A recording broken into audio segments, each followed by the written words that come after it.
So, Dad, Mm-hmm. I'm starting a podcast with a friend of mine. What's that? It's basically like a radio show, but it's on the Okay. internet.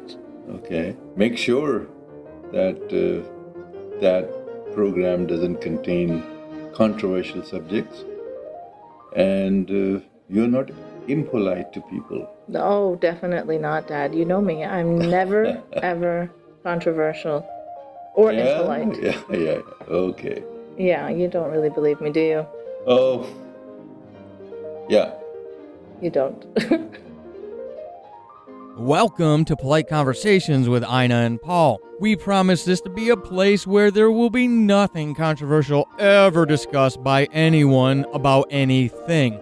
Sex? Nope. Politics? Definitely not. Religion? Are you kidding me? You get a female ex-Muslim together who happens to be a minority with a white, ex-military, ex-Christian American male and watch the magic happen. Polite Conversations with Eiynah and Paul. Welcome to the conversation. Welcome to episode 4 of Polite Conversations with Eiynah and Paul. Today we have books columnist from Toronto publication The Globe and Mail, John Semley, and we're here to discuss a review that he wrote recently on Charb of Charlie Hebdo, his book that he released recently called Open Letter. Hi, John. Hello, thank you for having me. Thank you so much for being here. Yeah, John, thank you for coming on. Appreciate it. So, what kind of response have you been getting to this article? I'm sure you've been getting quite a lot of feedback on it.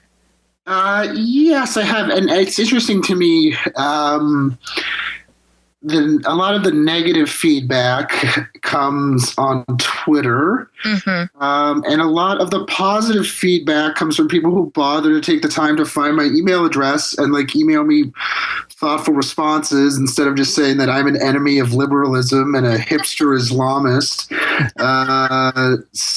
So, I mean, I don't know if that's a comment on social media or whatever, but certainly I would say a more overwhelmingly negative response in terms of volume, but in terms of thoughtfulness, certainly some positive response and some conversations that I've had with people about it. Right. Yeah, I mean, Twitter is not the place where you get the most thoughtful It's not responses. Notorious for bringing out the best in people, I would say. Yeah, I get most of my death and rape threats on Twitter. But hopefully you didn't get any of that for... No, I mean, as a man, as a white guy, I have the luxury of people not threatening to rape me all the time. That's great. It's a thing I try not to take for granted. Yeah, I mean, I'm ex-Muslim, right? We talked about that That's a bit right. in email. Yep. So I have an interesting. I don't know. I just couldn't understand some of the article. Much of the article. I understand your perspective, but I don't understand that perspective coming from a liberal Westerner. It's hard for me to understand because I fought so hard and I lived in a theocracy. And so we'll talk about that a bit more. Sure. So I'm just going to read one of the lines that just jumped out at me. I soon found myself at odds with sentimental liberal acquaintances on the internet who hastily championed the Hebdo jokers as martyrs in some imagined war against freedom of expression. So it's interesting. I mean, I sense that you don't like them very much at all. And I've seen that a lot on the internet. A lot of people don't like them, right? Right. Well, I guess I've been thinking about this a lot because I knew we'd be talking about it.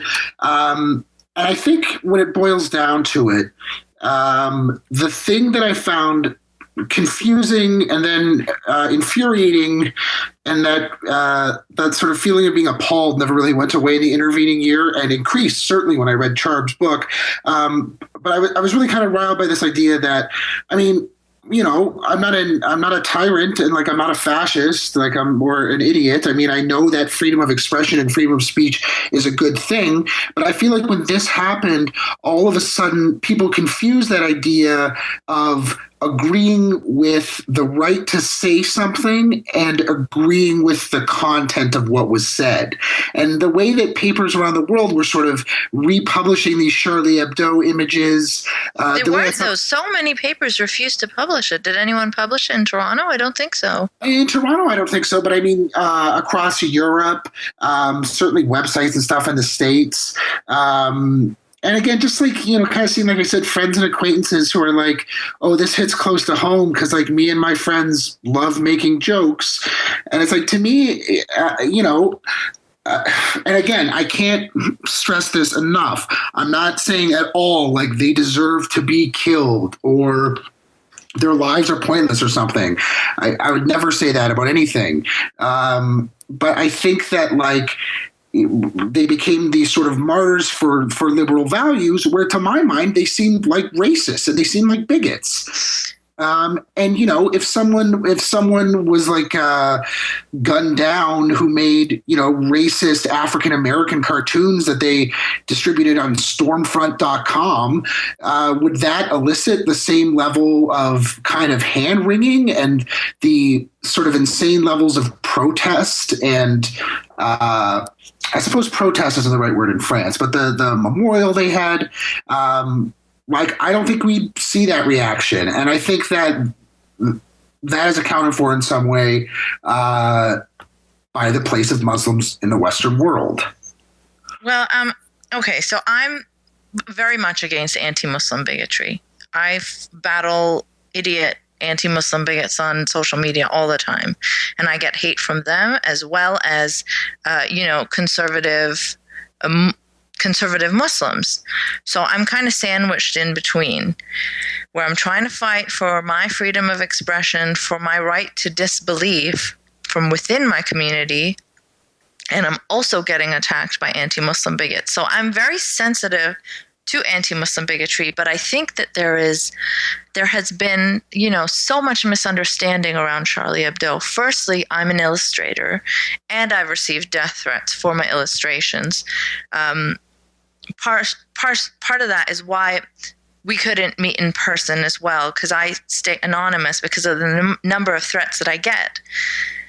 So when someone is killed, now, let's hypothetically say they were bigots and racists and they were killed still for drawing cartoons. They're still bigots and racists that just drew cartoons to express their bigotry versus the bigots and racists that stormed in and killed them for being liberal, immoral Westerners or whatever.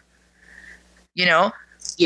That's hypothetically saying that they're bigots, but I don't think that they are, because anytime you look up the context on their cartoons, they're firmly left-wing. They're very pro-migrant. They're involved in SOS Racism, this group of NGOs, and a lot of anti-racist movements. And I don't see they're completely secular and atheistic, and they like to poke fun at religion, and they've poked fun at all kinds of religion.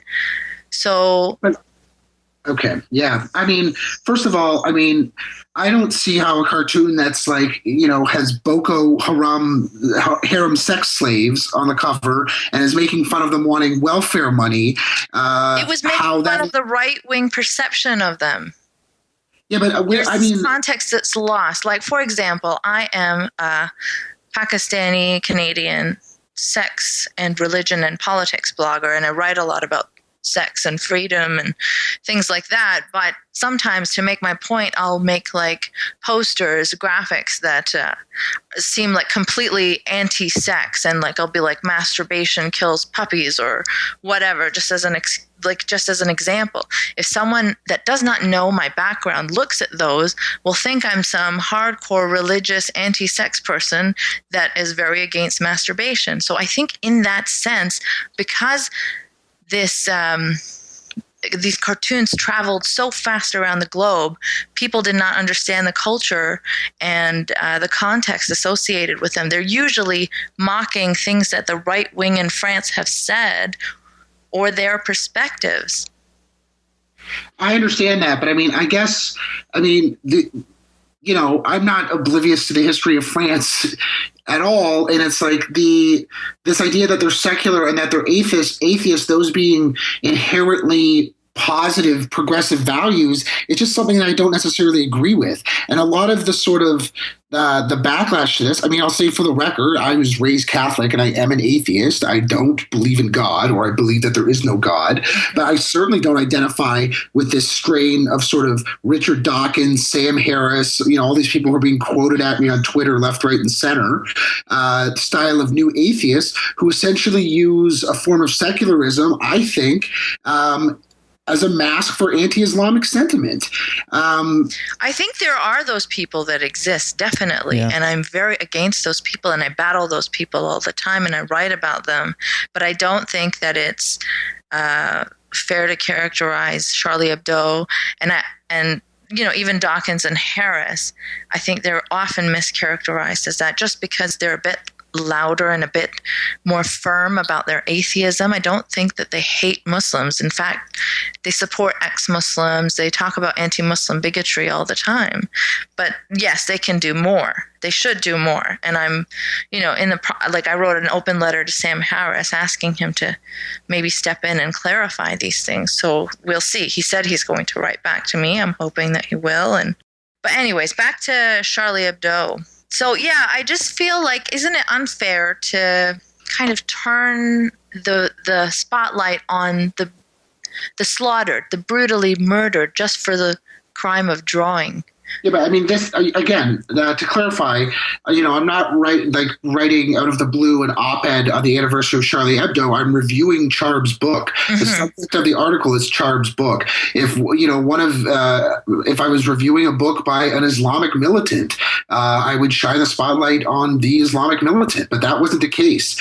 In the review, I was trying to highlight what I saw as being a sort of fallacious logic that underlied Charb's thinking, that underlied Charlie Hebdo's approach to what they consider or what are granted them to be their rights and their freedoms, and also to the sort of reaction with that. And the main thing that I draw issue with again and again and again, and it's with everything, it's not just with Charlie Hebdo, is this notion of being an equal opportunity offender. And it's something I talk about quite at length. Right. Let me just read some quotes on that from your article. Sure. Shouldn't we treat the second largest religion in France exactly as we treat the first? I think you said that was a moronically reductive question. Yes. And then there was depicting a Christian icon as Jesus, even if he's engaged in buggery with his Holy Father, is not the same as depicting Muhammad. So, yeah, can you just talk a bit about why you think those for reasons that I lay out? I talk about the idea of anti-iconism, where the Islamic faith is stricter and more preoccupied with this idea of not only not depicting Muhammad, not depicting Allah, not depicting anything figurative that exists in nature, is a core tenet of their belief system. But is that a good thing? Who am I to say if it's good or bad? My point is that it's not the same to depict Christ as it is Muhammad, because there's a particular prohibition against Muhammad. If they were equal opportunity offenders, they would be depicting Quakers, other people who don't believe in reproducing images of the natural world. Do you see any jokes about Quakers? I'm sure it's not because they are afraid of Quakers or don't want to hurt their feelings. It's just they're taking on the big players in the scene. Right, but to what end are they taking on those big players? I mean, we hear a lot about with comedy, with satire, that it should what's the phrase? Comfort the afflicted and afflict the comfortable. Do jokes about oppressed Muslim communities in France and in Western Europe or in the Western world in general do anything to comfort the afflicted? No, they only serve the people who are already in power, who are already comfortable. But no. You know who that misses out is the minorities within the minorities, because they are struggling. And I mean, we are searching for a way to push our culture forward, and we need allies, and we never get them from the liberal West. It's not something many people consider, but gay Muslims, women, progressive Muslims, ex-Muslims, we have no allies. we're the liberals, we're the left wing of the Muslim community, and we're completely ignored by the left of the West because the left of the West is busy siding with the Muslim right. Yeah, I mean, if that's your experience, like, I don't know really what to say back to that. Like, I mean, are you saying that you see allies in like Charlie Hebdo? I mean, absolutely. I mean, I said, I don't believe they're bigots. If I did believe they were bigots, they would not be my allies. right. But they're pro-immigrant, pro-migrant. They're not out to demonize individual Muslims. They're mocking the right-wingers who are demonizing. Right. But I mean, I guess just to sort of make this point, I guess as clearly as I can, is, again, this equal opportunity offense thing. Equal opportunity offense presumes that everything is equal, right? Let's say, I'm trying to think of an analogy. I don't know. Let's say I have two pizzas, and one is a large pizza and one is a small pizza. If I eat the same proportion of each, this is a dumb analogy, one will obviously be proportionally smaller than the other. I don't know. Does that even make sense? I kind of get what you're trying to say, but okay, so let me make like a counter analogy. Say, right. Do you like, what's his name? Jon Stewart. So sometimes, yeah. Okay, well, there's plenty of liberal Westerners that are happy to mock Christianity, right-wing Christianity, or even, conservative Judaism. But when it comes so can you send me links of where people in the mainstream American media are mocking Judaism or saying anything about the state of Israel in the mainstream media? Not the state of Israel. I'm talking about, like, there's so many, I mean, have you not heard of so many articles where the ultra-Orthodox Jewish men have refused to sit with women on planes, or like they put themselves in plastic bags? It's ridiculous, but I'm not an anti-Semite for saying that. It's just ridiculous. Do you know what I'm saying? Right. So there's a distinction. What's ridiculous in Islam is ridiculous, not because you hate Muslims. Right, but I mean, would you say that the sort of shared antagonisms and anxiousness in the Western world are mobilized against Orthodox Jews as much as they're organized against Muslim communities?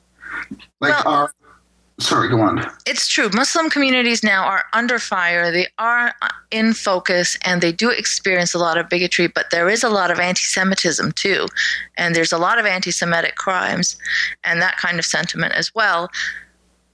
But, the Jewish communities are, well integrated and all of that. So they aren't at the same places in society. They're successful. They're, Well, Eiynah, I want to jump in real quick on that point, because John, I wanted to ask you about that, but I'll kind of shift gears so I can tag on to what you are hitting on. I want to play devil's advocate with this.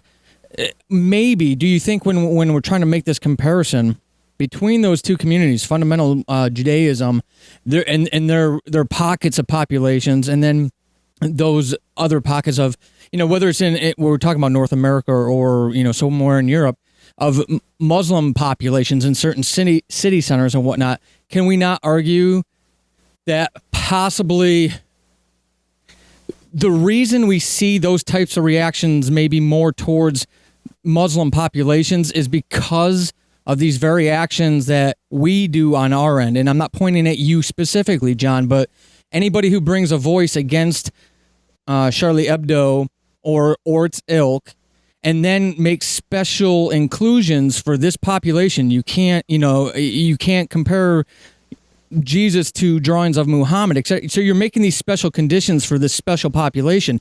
And if you've got people that are teetering on being bigots, they see something like that, and that may be the catalyst that they need to just, either full bore into their bigotry, or maybe, they hear enough voices going, hey, why do these people get these special conditions? And I think we all realize folks are going to take the path of least resistance. They're not going to educate themselves on everything. So when we construct arguments like this, and your review of the book is very similar to a lot of discussions that I saw around this time of Charlie Hebdo. Mm-hmm. I wonder, because I know people who would take your article and use it as the fire to fuel their bigotry. They really would. So that's why I want to pose that to you and see what kind of thoughts you had on that. Okay, well, I would say as a columnist for like Canada's largest paper of record, I may be responsible to a different audience than someone who's dumb enough to already be teetering on the edge of bigotry. And to say that someone would read this and become bigoted, was certainly the opposite of my intent in reading it. And again, I'm not making special accommodations. I'm not saying that, when I'm saying that depicting Jesus is depicting Muhammad is different than depicting Muhammad, that's just factually true. It's offensive in a different and in a more pointed way. And it also, like I say, would have to presume that Christianity and the Islamic faith are on a level playing field, which they're not. The populations, the people may not be, but I mean, as faith, they're just ideas. Yeah, but how do people react to those ideas? How are those people treated in the you talk about Judaism, making fun of Judaism, which again I don't see serious critiques of, if not the state of Israel, then even Judaism for various reasons. On the other hand, you can make fun of Jimmy Swaggart and the Westboro Baptist Church as much as you want because it doesn't mean anything, right? But shouldn't you be able to make fun of Orthodox Judaism? I'm able to do whatever I want. If I wanted to, I have the right to sit in my room and masturbate 43 times a day, but I try to go out and do something a bit better than that. Okay, but I'm not able to. I'm not able to make fun of Islam because I'll get killed. Why are you not able to? Because I'll get murdered. By whom? By the same kinds of people that killed the Charlie Hebdo staff. These people are emailing me and tweeting at me all the time saying, you're a Pakistani infidel, you should die, you should be raped and then killed.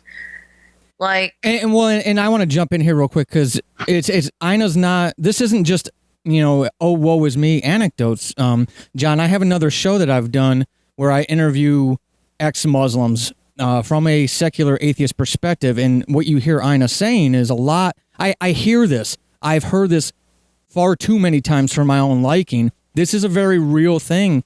And I know you probably know this. This is probably more for the listeners than you yourself, but this is a very real thing. Whether it's on this great spectrum of aggression or egregious action, it's still a very real thing in their perspective. So when I hear you say these things, it's an idea. That's all it is. So they are on the level playing field. And what's the harm in that? What's the harm in? It's almost like that.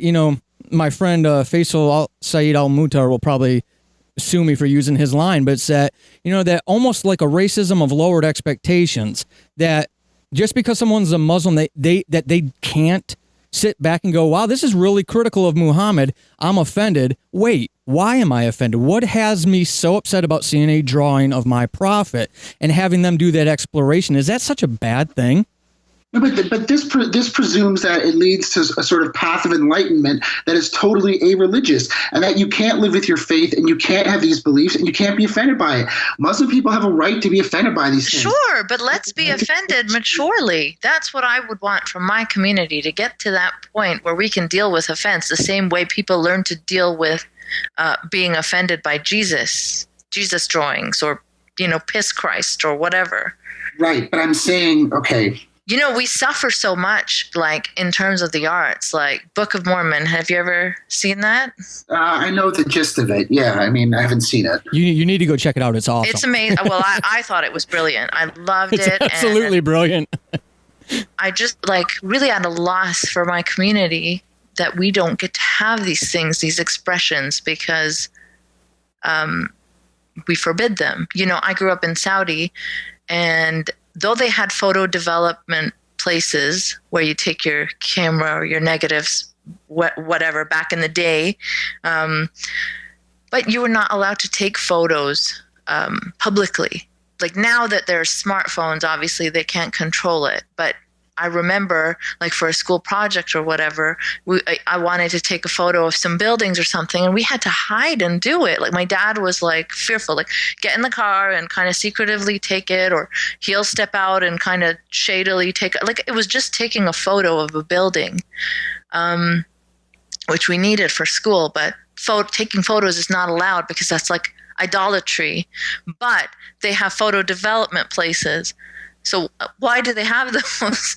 It makes no sense. Well, to talk beyond idolatry, I believe, where people were suspected of casing an aquarium or a building because they were taking photos, and they were investigated by the police, and it turned out they were only doing a school project. Mm-hmm. So maybe if we live in a world where we don't have those attitudes towards Muslim people or to people of different cultures or people of different skin tones, then I say go ahead. It's a free-for-all. But at this point, that's not where we're at. No, but like I'm trying to, like, I know that you're not doing this you're not writing this out of malicious intent. In fact, your intent is, it's good intent. You're well-meaning and you want to say, don't be racist, don't be bigoted towards Muslims.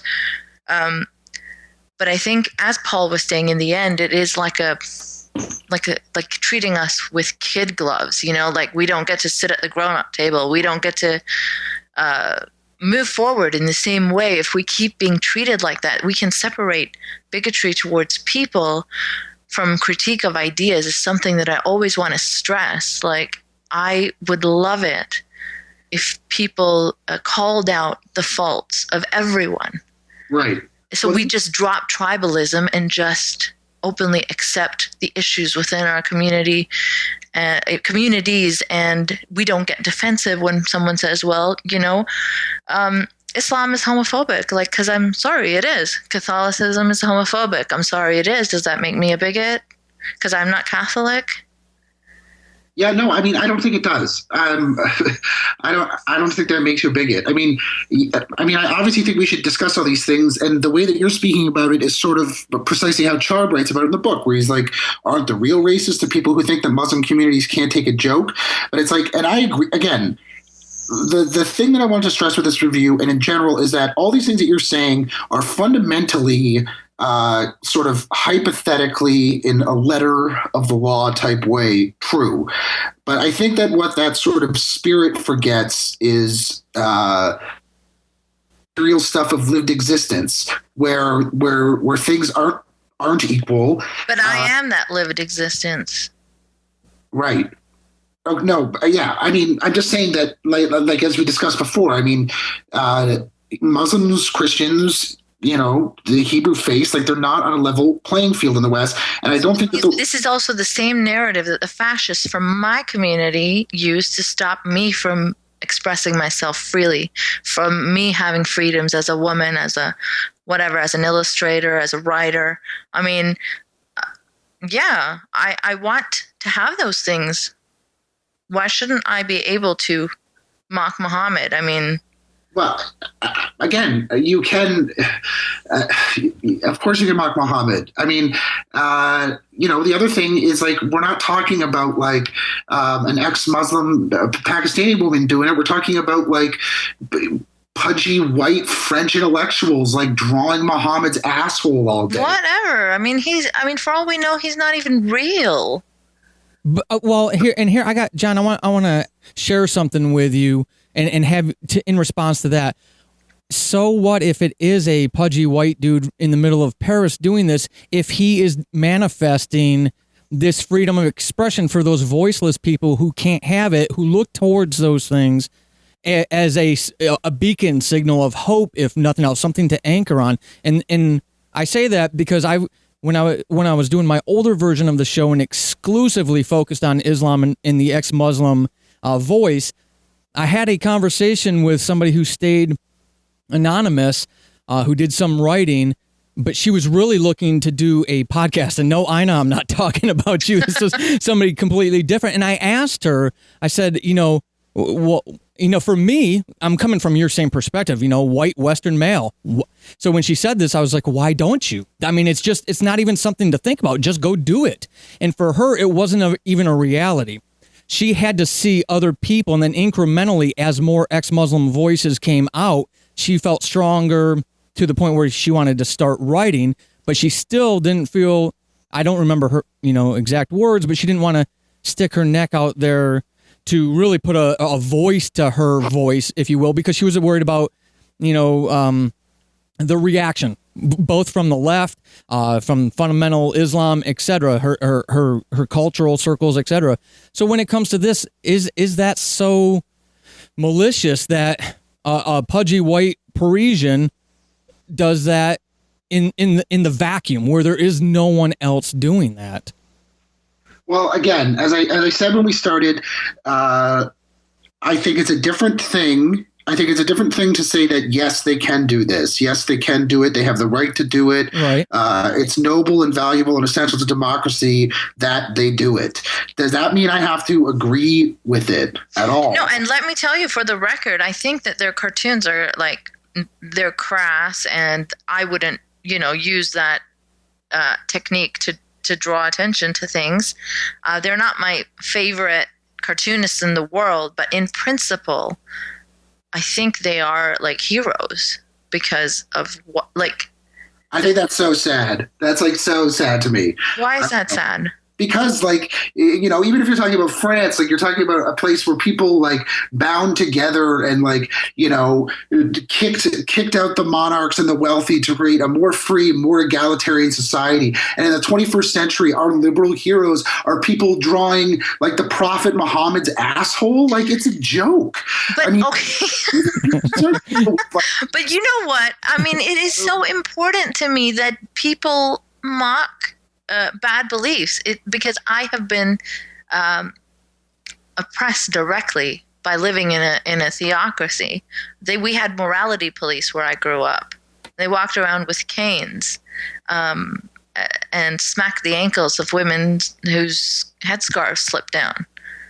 It's so important to me that I get solidarity from other liberals in other countries for wanting to be a liberal in my community.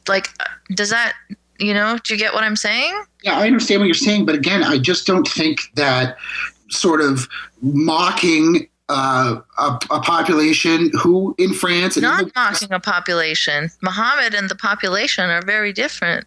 Okay, well, they're mocking the beliefs of a large segment. These are stupid. Some of them are absolutely stupid.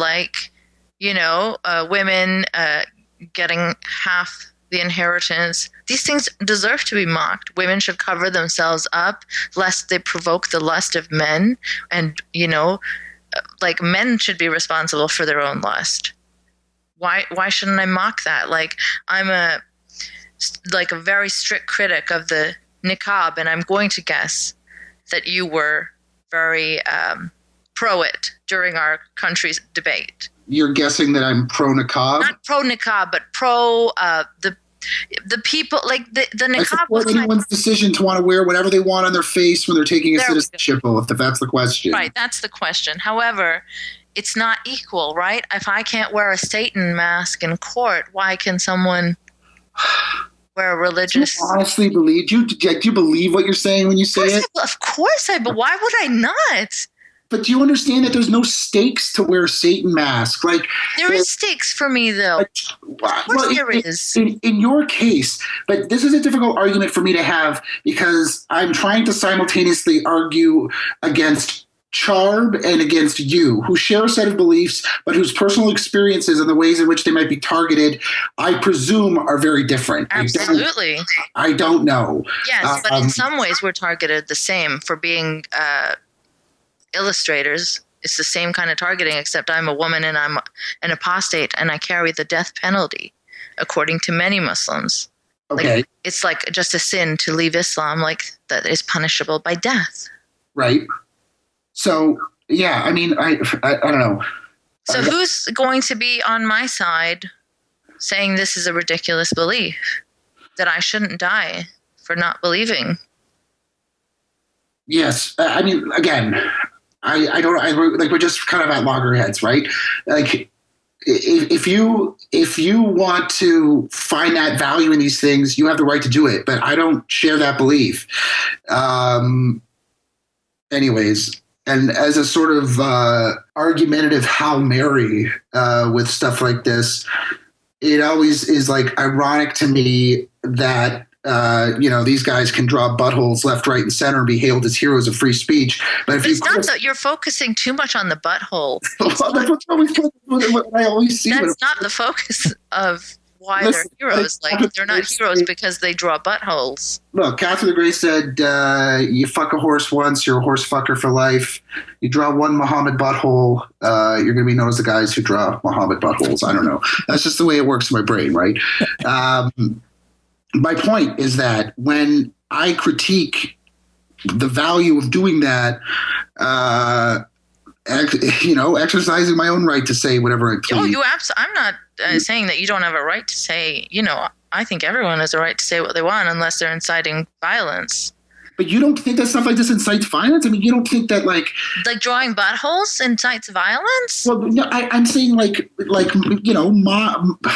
again, I see them as bigots. I see them as essentially mocking issues. I see them as being racist. I see them as feeding into like a sort of form of very stodgy Western liberal intellectualism that is not commensurate with the sort of progressivism that I'm interested in. Which is the progressivism that defends Muslims at all costs. Like, I'm not. I've never once defended the attackers or the killers or anything like that. I guess with this, I'm trying to get at a sort of a rhetoric or a language of compassion that goes beyond doing something because you have the right to do it. In Canada, we had Ernst Zundel handing out Holocaust pamphlets. Yeah, that's not the same. Okay, well, I mean, it's not exactly the same, but it's like, an example of someone who's like printing and disseminating ideas. Maybe some people would say he has the right to do that if they're free speech absolutists. But again, I don't think you have to necessarily agree that it's good or that it's productive to do that. And when things aren't good or productive, why do them? Why do them? Because people like me don't have the freedom to draw. I wrote a children's book 2 years ago called My Chacha is Gay. It's set in Pakistan. It's the first anti-homophobia book set in, and only probably, I don't know, for another 30 years or something. The only anti-homophobia book, children's book, to be set in Pakistan, and it features a brown and his nephew and their family, and it's like a very simple little story about Ahmed and his uncle and how the kid doesn't understand why people mistreat his uncle just because he is gay. And it's a very simple tale. There's no complexity, it just ends on the note that love belongs to everyone. For that, I got called the enemy of God and, worthy of death. And some of the school boards in Toronto used it for, naively, with good intentions, to show that, on Pink Day, which is a day to teach against anti-homophobic, anti-transphobic bullying, there's nothing for the immigrant kids to relate to in that context, right? Because even with our recent sex ed curriculum changing, it was the Muslim populations that took their kids out of school, that protested. What about the kids that might be gay, that might be trans, that might just identify as queer? Who's going to side with them? How are we going to progress if everybody keeps shielding the community like that? Just because there is anti-Muslim bigotry doesn't mean that bad beliefs shouldn't be called out. I am all for standing against anti-Muslim bigotry, but we need to recognize what is bigotry first. Right. Well, I mean, okay, with your example of the Ontario school curriculum, I mean, I agree with that as well. I mean, I think that in the West, there's a sort of very lazy, vulgar rhetoric of inclusivity, this idea that everyone can just kind of get along despite, fundamental discrepancies in value systems, which is, itself a very sort of Western way of thinking, which is something that exposed itself with the school scandal.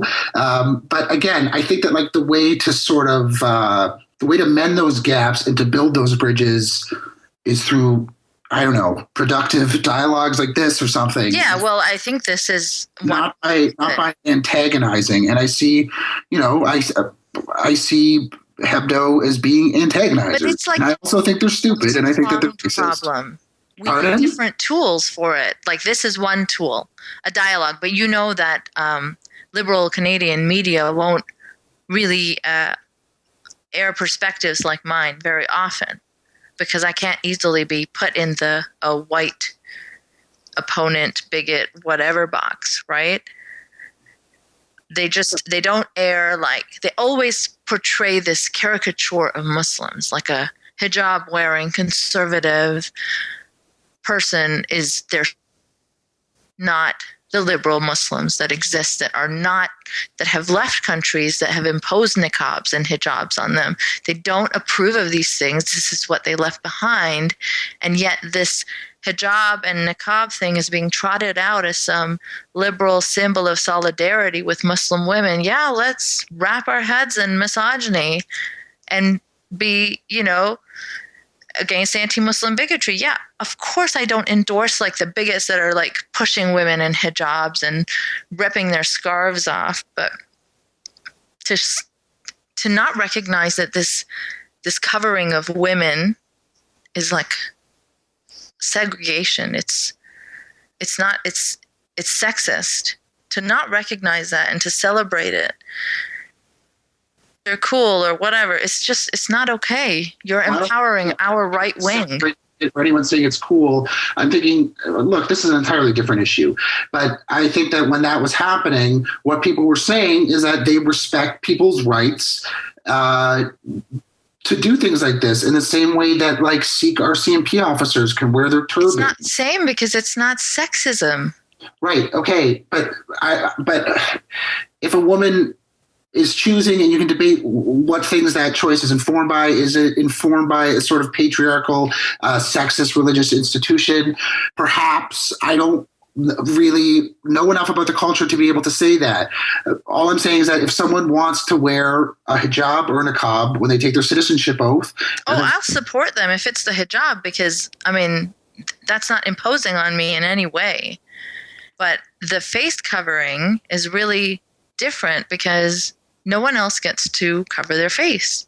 So this is, again, that double standard, It's not a double standard because you're using an example of wearing a Halloween mask. Why not?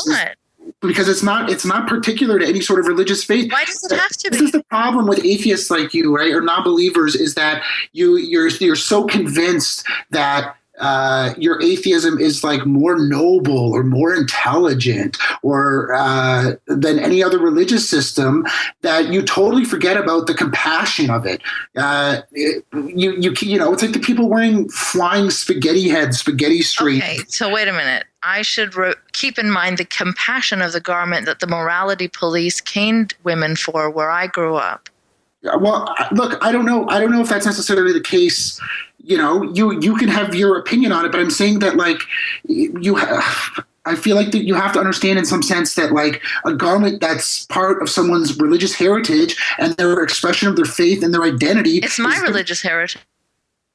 Someone wearing a Halloween mask just to make a joke about it. It's not a joke. It's making a point where... It's making a very dumb, adolescent, juvenile point. No, how is women's empowerment or freedom a dumb adolescent juvenile point? You're doing this like South Park thing where it's like you're imagining comic hypothetical scenarios that expose the inherent hypocrisy and everything. And it's like, I don't know, it's not the way the world works to me. How would you prefer to tackle this if not at least one law for all? I'm not going to like go into their homes or on their streets in their neighborhoods and wear a Satan mask and equate the two things. But I'm saying at least in the court of law or citizenship court, no masks should be allowed. No face covering should be allowed, and that should just be consistent. Yeah, but why can't there be an accommodation if it's like part of someone's religious identity? Because misogyny should not be accommodated. But you're saying that it's misogynist. People, I imagine a lot of people who wear them don't believe that it's misogynist, or it's not, or they don't conceive of like this. And I don't mean this to sound infantilizing at all, but they don't conceive of misogyny in the same way. So Sure, they don't. They absolutely don't. And I mean, telling them that they should cover their faces lest they provoke the lust of, I don't know, any man looking at them is misogyny. Telling them that is misogyny, they're not going to understand that, because to them it's, I don't know, empowering, anti-imperialist, anti-colonialist, some kind of standing up to Western culture or something. But you don't see that as ridiculous. Like, I don't understand. This is so bizarre to me. do I sound like a hipster Islamist? No, you don't sound like an Islamist, because you're not even Muslim, but you sound like someone who maybe out of good intent will support mild forms of Islamism. And Islamism is just any imposition of political Islam. It doesn't have to be like extremism in the way that we perceive it. I think one of the things we need to recognize is nonviolent extremism, and I think extreme coverings of women is that if there's no intervention, if there's no, like, let's say, how did society's views on homosexuality have changed so much over the past couple of decades? Now it's kind of like taboo to be a homophobe. Right. But back in the day, it wasn't. You could easily be, even our like conservative politicians are kind of trying to pretend that they're completely cool with marriage equality, and right, and that's a great place to be in, I think, where our conservative politicians are trying not to be homophobes, at least in the public eye. Right. I mean, okay, I have 1,000 different opinions on that, but to talk about the niqab again. But we've shifted public opinion. That's where the niqab comes in. Yeah, but okay, my point is, and again, it's the same with Hebdo. It's a matter of tact, right? And I think the way to build a more compassionate world and a way of understanding people is not, when someone's coming over to your country, becoming a citizen, immediately saying, you can't wear that, that's stupid, that's misogynist, we don't support that. No, I'm not saying say that. I'm just saying, well, we have a law, there's no facial coverings in court, and that's it. That doesn't sound like, adolescent or anything. It just sounds like a law. Right. But I think it is sort of, you could say that it's an accommodation to allow Muslim women to wear it. But I could, say on the other side that it's sort of deliberately targeting, because it's a prohibition against something that only affects this group of people. So yeah, but why is this group of people expecting that they can cover their faces in court when no one else can? Okay, because again, like I say, we're just going in circles, right? Because it's an expression of their faith, an expression of their religious identity. Yeah, I mean, I don't know what else to say beyond that. My problem with it, from my experiences, is it's demanding accommodations here in the Western world. However, if any of us were to travel to the Middle East, like I have, the accommodations are not made. We must strictly, well, in anything. I flew into Qatar or Qatar, however you want to say it, and I watched a military person in front of me be arrested for having a Maxim magazine, trying to bring it through customs in Qatar, because we had to comply with them. That's the problem that I have, John, is the accommodations are always a one-way street. And if I was if I was an Islamist interested in projecting my political platform, all I would have to do to my uneducated masses, if I keep people away from open forms of information, is I can use these examples to validate and to verify why our perception, our perspective, our platform is superior to others, because we can force these accommodations in the West and get Westerners to have this circle. It's funny you talk about Qatar, because they had a campaign called Reflect Your Respect. I think it was Qatar, and they had signs of how Westerners should dress, like how much of themselves they need to cover when they come, and how there's a fine for like hugging or singing even, I think. In a couple of years, they're going to take all of Europe into the middle of their country for the World Cup, and they're going to restrict people drinking alcohol to these manufactured city centers, and you can't do it. I mean, the point is that that's great. I hear what you're saying, and in a perfect world, we would have the tax base to have representatives that could go off into a private chamber and validate a woman's identity and all that stuff to avoid. We don't have the perfect world, But we can't. No, they offered to do that. Oh, they did. So see, what? And They did, but I don't think that's fair to have like a burqa peeker for certain. Like, but all why? it does is I feel it just pushes it's pushing a rope. John is thinking we're like a couple of bigots now. Right? No, I don't think they're bigots, but I mean, there's a certain sort of contradiction here. Like, I never understand these arguments where it's like, well, if we went to the East, they would be accommodating to us.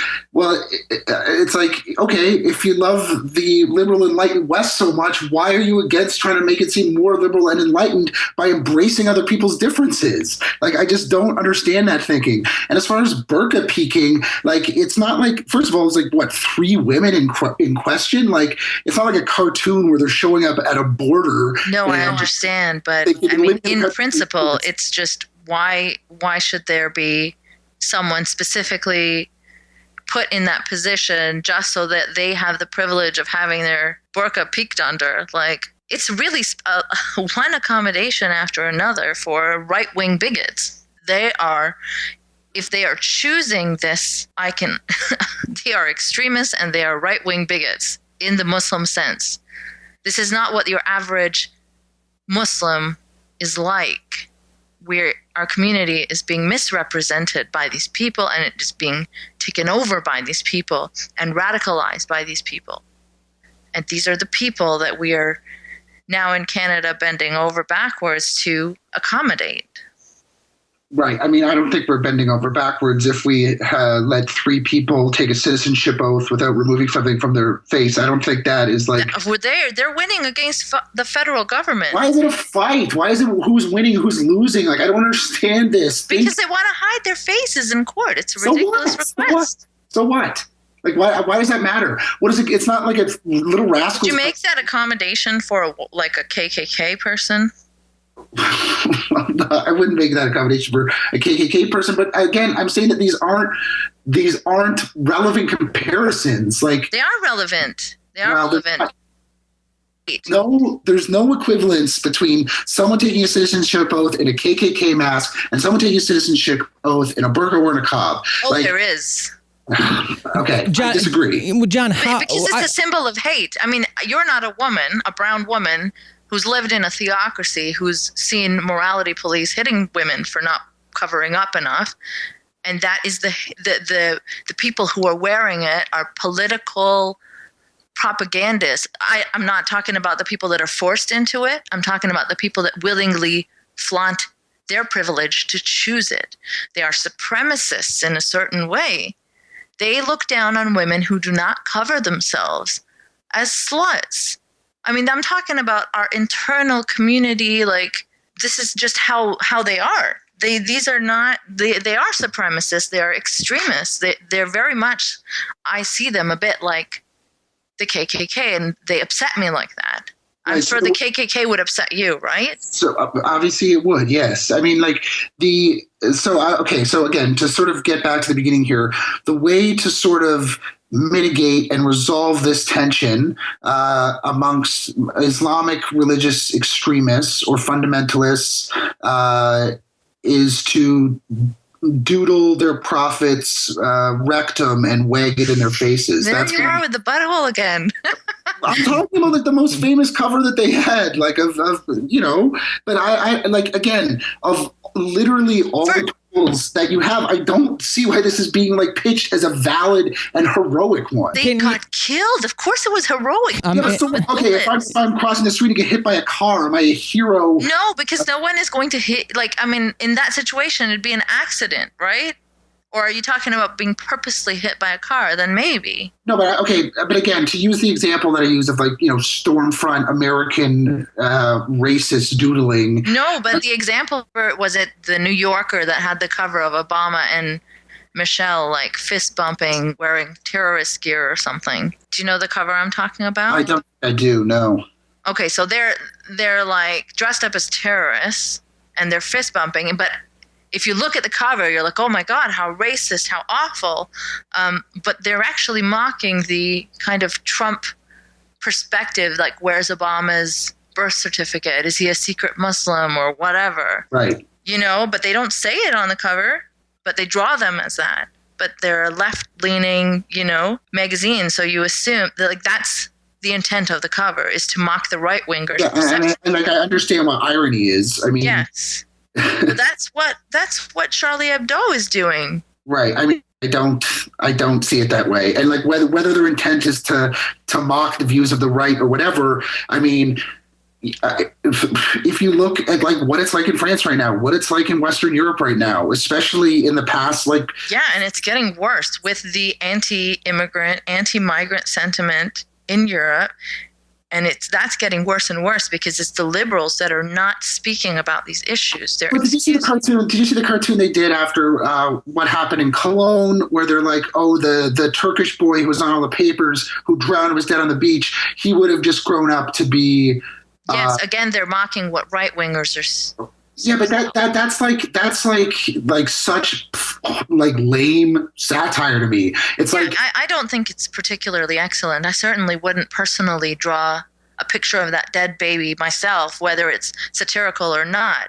So I agree, it's not the best. But it's just like it's not what it's being made out to be. It's not callous racism. Yeah, but whether or not it's intended as such, like the way that it's perceived and the way that it's picked up is equally important. I mean, you can't just say one thing and then kind of have your fingers crossed, assume that people know that you're being ironic. But you have to remember, it's a smallish publication that wasn't, viral until after they got murdered. Well, I understand. And like I said in my review, there's no way, obviously, that this pamphlet that Charb wrote, I mean, you would have been able to buy it on a newsstand in Paris, maybe, but there's no way it'd be being published by Little Brown with a foreword by Adam Gopnik, were it not for all of this. But precisely because of what happened to them, I think it's important to sort of interrogate these ideas. And I think that if we're going to interrogate fundamentalism, and like, again, I don't want to come off like I support religious fundamentalism in any sense. But you criticize Charlie Hebdo in your piece, but not the religious fundamentalism. But again, I'm reviewing a book. Okay. That's Hebdo's views on religious fundamentalism. If there was, a reverse shot book that was from the other point of view, I would write about that. So it's very limited by that. It's limited by the fact that I only have 900 words to sort of get into all these things. I think if we're going to interrogate fundamentalism and the assumptions of fundamentalism, we also have to constantly be examining and dismantling Western liberalism. And again, I'm sensitive to your experience, and I can't empathize, but I sympathize surely with the things that you've said. But I feel like I do, in a way, identify with these Charlie Hebdo characters because I'm, a white pseudo-intellectual, quote, liberal, although I never really identify as a liberal, living in like the privileged West. So it's very. What do you identify as?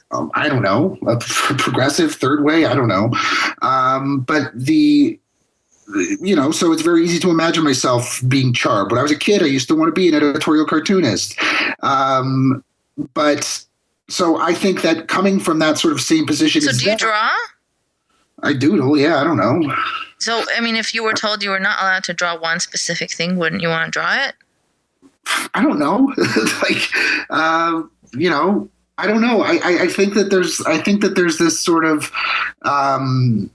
there's a certain dignity in like, not just doing something because you can. I don't know. But again, Western straightish male, all these things, I approach these things from a certain level of detachment and ambivalence that other people have privilege of. And I understand that, but all I was trying to do with this piece, with this conversation, is, again, to say that we have to look at these values of liberalism. We have to look at how we use our liberalism, how we use our rights, how we use our entitlements and our constitutionally enshrined freedoms, instead of just sort of savoring the fact that we have them and other people are jealous of it or something like that. I like to examine liberalism myself, but I think that both you and I represent the split in liberalism, right? Like, I think you're the side that wants to make these accommodations, and I'm the split that wants to not make them and thinks it's important to mock bad beliefs and challenge bad ideas, not accommodate them. that's precisely what I did in the Globe and Mail, is challenge what I thought to be the bad ideas of Stefan Charbot. I know, but don't you think it's a bit harsh to like call him like a giggling coward and real clowns, and after he's been pumped with bullets? Well, I don't understand why, why does he get to do, like, these guys are heroes for... Because they were killed for drawing.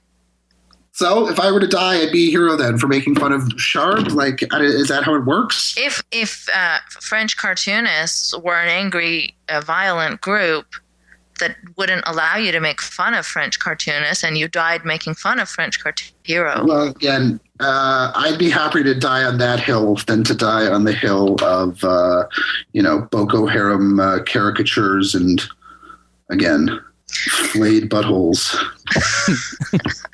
I don't. Oh, we are going in circles. But, I want to thank you for being open to this conversation, because clearly we are coming at it from absolutely different perspectives. And I just want to leave you on one thing. Sure. Is to consider maybe a different term for anti-Muslim bigotry than Islamophobia, because that just conflates the dislike of the religion with the bigotry towards the people, and I don't think that is the case. Right, and Islamophobia is, obviously become a sort of bogus term.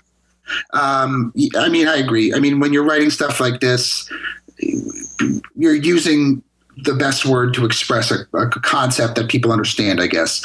I have trouble with the word Islamophobia, certainly. I think it's certainly a bugbear in the West. Why do you have trouble with the word? I'd imagine that you'd like it. No, well, for precisely what you're saying, I think it conflates a few things into one. I think that people accuse each other of being Islamophobic with a sort of giddiness that I find annoying. Well, for instance, if I say I'm an Islamophobe, like Islam in many interpretations wants me dead, that doesn't mean I'm an anti-Muslim bigot. I'm a victim of anti-Muslim bigotry, but have a fear of Islam, sure. I have a dislike for Islam. Right. So those two things need to be more clear, I think, that the distinction between them. Right. Yeah, for sure. I agree with that. But yeah, I guess we do this. It was kind of fun. Yeah, no, it was fun. Definitely. We got some good conversation, and maybe heated, but good. I think productive. It was productive. Hopefully, maybe you'll think more about the minorities within Muslim communities. Maybe. I'm not oblivious to that. But yeah, again, I really appreciate it. Yeah, no, we really John. appreciate having you on too. So thank you. Good luck with your future pieces. And John, is there anything that you want to promote while you're here, while we've got you on, for any listeners to go check out? I don't think any of your listeners are going to want to read anything else that I do after this, are they? Oh, come on. You do them a disservice. They're inquisitive people. They might really be interested in some of the stuff that you have out there. Those evil new atheists. Yeah. Oh, well, I have written about the new atheism a couple times. I don't know. I write regularly for the Globe and Mail art section. I'm a books columnist there, and I contribute at the Toronto Star more or less every week. So if you Google my name, I guess there's plenty of places to find me. Or you can follow me on Twitter, where all I do is make jokes and never talk about anything serious, which some people might take as a relief after hearing me go on and on like this. And where can they find you on Twitter? At John Semley 3000. Excellent. All right. Okay, thanks a lot, guys. Thanks, All right, John. take care, John. Bye now. Bye. Thank you for listening to Polite Conversations with Eiynah and Paul.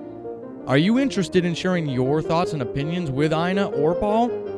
You can reach us at politeconversationspodcast@gmail.com. You can find all of our episodes on YouTube at Polite Conversations Podcast. And you can always find Eiynah on Twitter at Nice Mangoes. No E in mangoes, please. And for me, well, I don't like Twitter. But if you reach out to me at the Q Podcast, I might get a